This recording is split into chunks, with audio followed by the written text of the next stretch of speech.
Prime Minister David Cameron announced that internet service providers in Britain will be asked to automatically block access to pornography sites unless customers opt in. I'm here in Soho in central London, surrounded by sex shops and cinemas.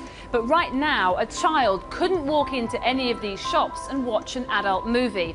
What David Cameron is saying is the same tough rules that apply here in the real world need to apply on the internet too. Children can't go into the shops or the cinema and buy things meant for adults or have adult experiences. We rightly regulate to protect them. But when it comes to the internet, in the balance between freedom and responsibility, we've neglected our responsibility to children. My argument is that the internet is not a sideline to real life or an escape from real life. It is real life. Pornographic images are as easy to access as 2 clicks of a computer mouse. Today, the Prime Minister said online pornography was corroding childhood and he would stamp it out.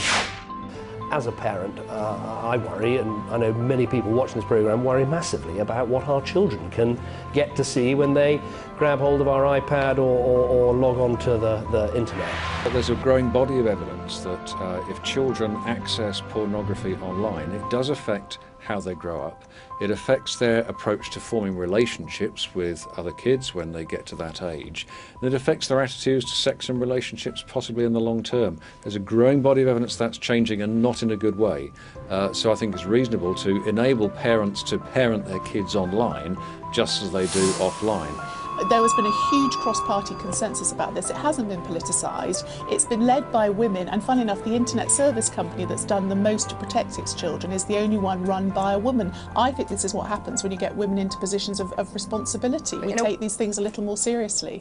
Today, a cross-party group of MPs from right across the political spectrum published a report into something that is incredibly important to many of us, how we keep our children safe online. Yeah. We think that internet service providers should do more and that the government should deliver a very strong lead on this issue.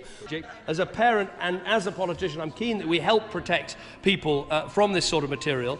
End of this year, when someone sets up a new broadband account, the settings to install family-friendly filters will be automatically selected. If you just click Next or Enter, then the filters are automatically on. We welcome the fact that filters will be introduced. I want to see also age verification put in place so that people have to verify their age before they access certain types of material. And how would they do that? Well, in the same way that we access our banking details now, it's possible to do that.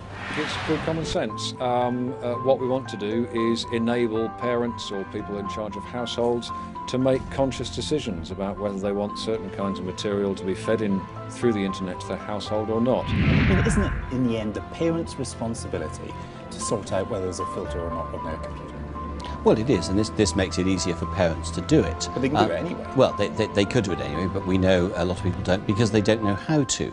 We can't tell parents what to do, but as the Prime Minister, I think, said, we want to make sure they actually have the chance to make a choice. The question is, whose responsibility is it to stop it? And in my view, it's absolutely a partnership. Yeah, of course, as technology changes, what we try and protect children from is still the same, but the way we do it, it needs to change. The world has changed so fundamentally with the internet that we've got some real threats there to our children and also from this appalling scourge of child pornography. We've got to take a lot of action.